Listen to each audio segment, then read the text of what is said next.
Dr. George Henderson at the dentist office in Fallon, Nevada. And Chris has asked me to give you kind of a tour of our office. And it's at the end of the day, and if you hear horns honking, we're in the country, but that's the team that's leaving, giving their honks as they go by. We're very much a follower of the geese. Okay, so in our reception area, I would tell you that the first things are that the office is 12 years old now. I built the office larger than what I ever thought that I needed an office. Initially it was laid out for the potential of 10 operatories. We're now up to 12 operatories and room to add 1 or 2 more. We have 3 general dentists, an associate, an orthodontist, and an endodontist that come in part-time also. So we've gotten very busy, and hygienists, we have about 5 or 6 that come in and work. We keep our days very filled and busy even though we're in a rural setting. When I say rural setting, the next town nearest to us is 25 miles away, and the next town of any size other than having a Walmart is 75 miles away. So Fallon is fairly isolated and remote, but we're very proud of it because it also has a Navy base here in town, which is the home of Top Gun, which moved from San Diego, and a lot of other units with the Navy. So we have, as an economy base, we have the Navy, we have the contractors that work with the Navy, we have farming or ranching, and we have mining in our area.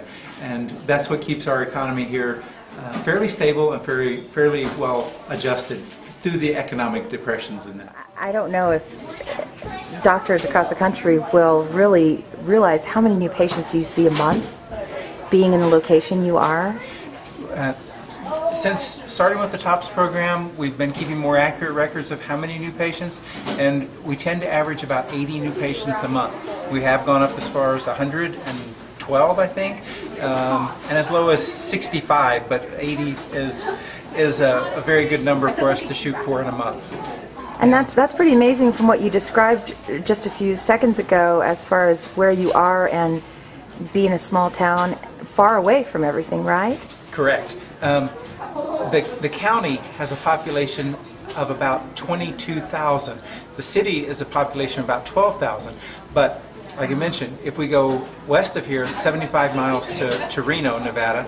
If we go east of here, the next dentist is approximately 170 miles east of here, and south of here the next dentist is 75 miles. We get a large rural area that comes in from, we have patients that drive one way 3 hours to get to the office. Wow. In small towns that are out there.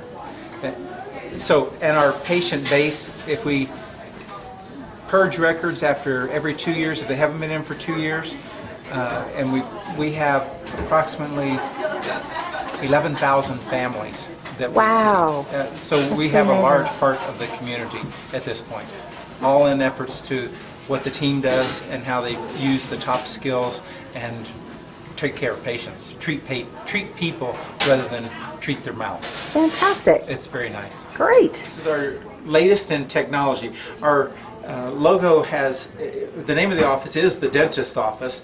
It's plural possessive, meaning there's more than one dentist here, and we have multiple specialties here. Then the tagline under the dentist office is gentle care through technology, that we really like to embrace new technology where it helps out with people. And we're finding that this is our next advance, and it's from Sirona. It's the Galileo's 3D cone beam technology in x-rays. It takes wonderful panos, digital panos, but then we're able to open up those panos to see a 3D view of what's going on. The obvious uses for this is for implant dentistry, is for diagnosis of any lesions that are in the jawbone. We do CEREC crowns. We'll be able to use it to help with CEREC crowns also. Orthodontics use it because we can use the 3D image and replace taking study models or taking ortho models, and that we like that idea because no one likes to save all those plaster models for prosperity. Now we can save the digital x-ray of it, and if you ever need a model you can have one made. Concept for the operatories is all the operatories are built the same. There's 10 in a row lined up. So we have a very long hallway, but all the operatories are All the way basically down. built the same. The girls are getting ready to go home, so they're checking off the charts for tomorrow and making sure that everything was completed and done today. It's great. Even fresh flowers they put on the top of each treatment room cabinet. So it's kind of nice. Nice little touch. One part that I liked when I was building the building, and this is, every place is unique and different. We have the large window, which I'm very much a fan of. People needing an escape, a mental escape if they're in dental, and the windows allow that freedom to be able to project themselves out or to look out. But you know, we also have the split window, and at the bottom we have where you can open small windows.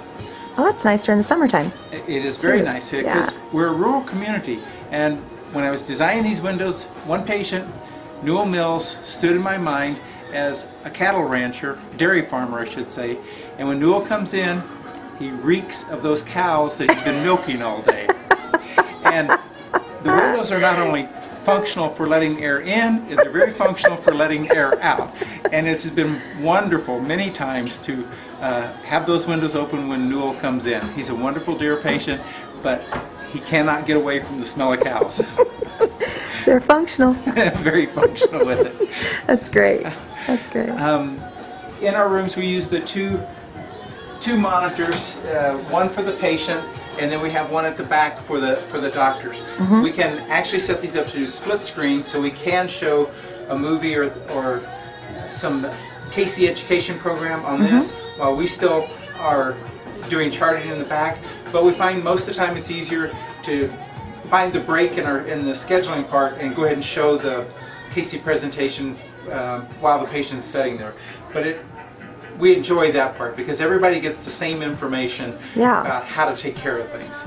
And you guys really utilize, I notice every time I'm here, the messaging system to one another through the software, which is great. We're messaging, and we use the intraoral cameras to take pictures of people, and then you put it up on the screen, and so many, to me it's the biggest asset to dentistry is to be able to show people things. You don't have to convince them, they can see it. You can say, what do you see in that? And they go, looks like, and then they'll tell you, and then you'll say, that's right. And then you can't deny it. They've already taken care of the problem themselves. Well, this is fantastic. Thank you for sharing with me and the Crown Council members a little part of your dream and how you're making it happen. Well, thank you, and thank you so much for being here, Chris. You help with it all. Happy to do it. Thank you. This is Dr. Smerdon.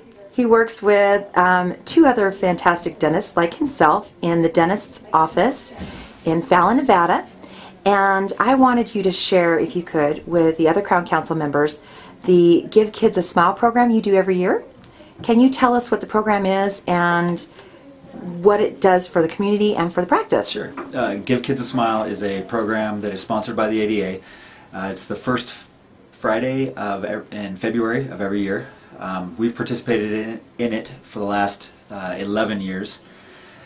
We typically meet with like family services here in Fallon. We're Fallon Family Services. We try to get as many Medicaid kids as we can, or underserved kids. Last year we saw 100 children and did everything from extractions to cleanings, fillings, you name it, fluoride varnishes, and it's been really successful for our office. The community gets involved. We try to have the pizza place in town, roller skating rink, Walmart, McDonald's, you name it, donate gifts, and we put together goodie bags for the kids. And so at the end of their visit, we go ahead and give them a goodie bag that you know, has a lot of fun, neat stuff in it. And then usually the local newspaper will do a nice article for us, and you know, it's a little free advertising, and we get to thank our sponsors that way. Last year we ran a full-page ad in the newspaper and thanked all the sponsors, had a picture of all the kids that showed up and our entire team, and it was a very successful event, and just really good feel-good thing, and generate some good. It's marketing. It's good marketing. So. Have you noticed that it's helped you have another you know, great image in your community? Absolutely. No, there are other offices that do it, but they They do it sporadically throughout the year. They kind of donate here and there. They don't have a single day event like we have, and you know, I think that sets us apart from the other offices. I'm Dr. Quincy Gibbs at the dentist's office in Fallon, Nevada. This is Shauna Bays. She's one of our great hygienists on our team here. And I'm here to tell you about the honk pen. As you all know what the honk is about and what it's for, so what we've decided to do on a weekly basis is to designate a lead goose. And Shauna is our lead goose this week, and so she's embodied what we do here at the office and the TOPS training that we've received and that we implement. She's gone the extra mile either every day or more so recently, and she's the honk. So every time she goes down the hall, our team members are to give her a honk, and she's our lead goose to help us get through the week and move on. So she honk, so she embodies it. She's got a great smile too, doesn't she? Honk, Shauna. Thanks.